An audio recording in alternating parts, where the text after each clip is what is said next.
Bus free అని పెట్టిండి, ఏం లాభం? పల్లెటూరు వాళ్ళు ఏమైనా తిరుగుతారా? సిటీలకే వర్తిస్తుంది. గ్యాస్ అన్నారు, ఆ గ్యాస్ పైసలు వాడుడే లేదు. రేషన్ కార్డు అన్న, రేషన్ కార్డు ఇంతవరకు దిక్కే లేవు. ఆ కోటర్స్లు అన్నారు, ఆ కోటర్స్ కూడా చక్కగా ఏం వచ్చినాయి ఏం పోయినాయి.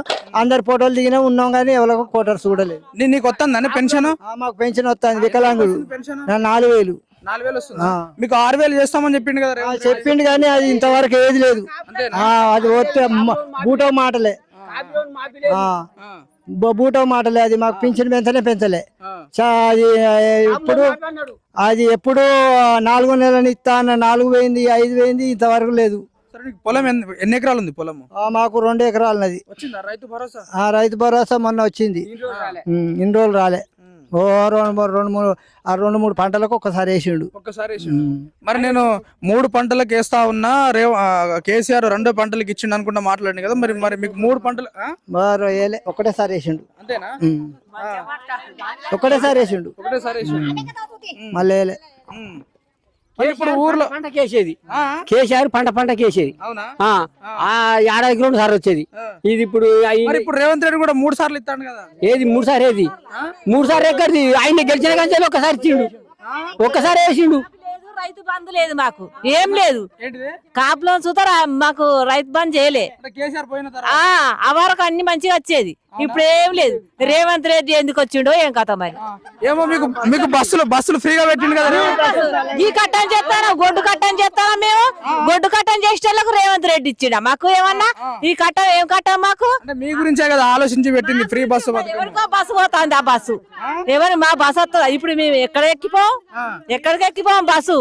కడుపు చేసుకున్న వరకు అల్లవుతుంది, కడుపుకు తిప్పల వరకు అల్లవుతుంది. బస్సు ఎక్కిపోతాం. ఇంకా మహిళలకి 2500 కూడా ఎవి గతి లేవు. లేకపోతే ఊర్లో ఏమనుకుంటారు? రేవంత్ రెడ్డిని మళ్ళీ గెలిపిస్తాము అన్నట్టుగా అనుకుంటారా? రేవంత్ రెడ్డి వచ్చిన కాచి ఆగమాగం అవుతాను. ఎవరికి రేవంత్ రెడ్డి ఏం కథ ఏది లేదు. ఆ కరెంటు బిల్లు అని ఇదని ఆయన ఎట్లయితుందో ఆయన చేసిండా? అవి అమలు చేయాలి. చేసినాడు జనానికి నమ్మకం. చేసేటట్టున్నాడు మరి అనిపిస్తుందా? చేసేటట్టు సగానికి వచ్చింది, ఇంకేం చేస్తాడు? ఇక పోయడానికి వచ్చిండు, ఇంకేం చేస్తాడు? ఇక అంటే పోయినసారి ఎట్లుండే? ఊరికి ఇల్లు రాక 20 సంవత్సరాలు ఏమో ఇప్పుడు ఇస్తానట్టుగా ఇందిరమ్మ ఇల్లు లేదు, బొందల ఇల్లు ఇస్తాడు. ఇక మమ్మల్ని బొంద పెడతాడొచ్చు గంతే. 20 సంవత్సరాలు అయి మా ఊరికి ఇల్లు రాక. 20 సంవత్సరాలు అసలే బంధు. ఇల్లు అన్న ముచ్చటే లేదు. ఏం మనిషో ఆయన ఏం కథ. మమ్మల్ని లాగని చేస్తానికి కూలి పని చేసుకుందాం అన్నా మాకు పైసలు వచ్చే లేదా. ఇప్పుడు నెల రోజులు ఆ సేవట్టి పైసలే లేదు. పోయిన గవర్నమెంట్ ఎట్లుండే? ఏవి లేవు, ఏవి లేవు సారు. పోయిన గవర్నమెంట్ ఎట్లుండే? అప్పుడు కొద్దిగా మామూలుగానే ఉండే. ఆ సాయం సుతా సాయం చేసిండు కేసీఆర్. ఎప్పటికి రైతు బంద్ వేసేది. 200 కాదు, మాకు రైతులమే, మేము రైతులమే. మాకు రుణమాఫీ లేదు. ఈ పైసలు అటే 4000 ఇస్తానన్నాడు, మరి ఇయ్యకనే పైనే. మరి అన్ని అమలుగా చేస్తే ఆయనను కూడా గెలిపిస్తాం. అన్ని అమలు చేసినామని చేయలేదు, చేస్తే మేమెందుకంటాం? ఇప్పుడు మీకు నెలకు 2500 ఇస్తామని చెప్పిండు. ఇంకోటి గ్యాస్ కు 500 అని చెప్పిండు. మీకు ఏం తక్కువ చేసిండు? 250 తీసుకుంటాను గ్యాస్ కు. పైసలే పడతలేవు, బ్యాంకులో పైసలు పడతలేవు.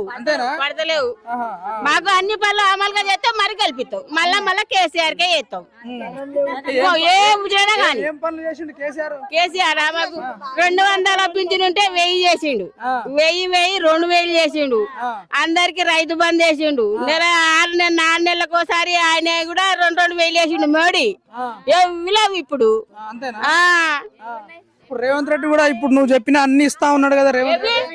ఏవి రాలే కదా, రాలే వస్తే మేమెందుకంటాం? మహిళలకు 200-2500 అవుతానన్నాడు. ఇవరకు వేయకనే ఇప్పుడు ఆయన వచ్చి ఎన్ని సంవత్సరాలు అయితే 2 సంవత్సరాల దగ్గరికి వస్తుంది.